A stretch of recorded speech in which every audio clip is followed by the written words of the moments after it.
Good morning, guys. Tomorrow is Thanksgiving Day.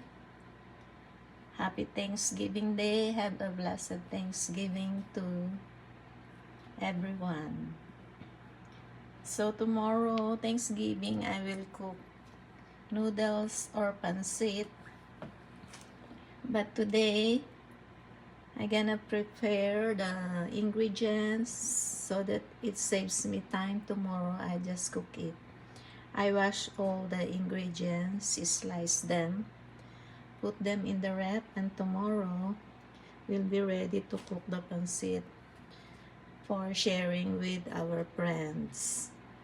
So the ingredients are celery, carrots, garlic, onions, cabbage, chicken, meat of chicken, the breast of chicken.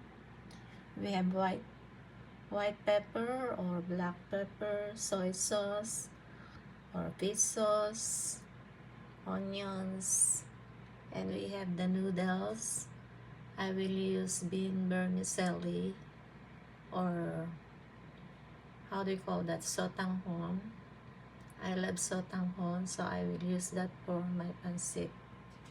So these are the ingredients.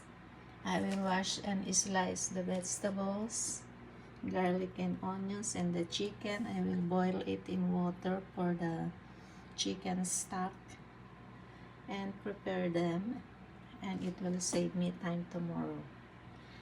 Happy Thanksgiving to all.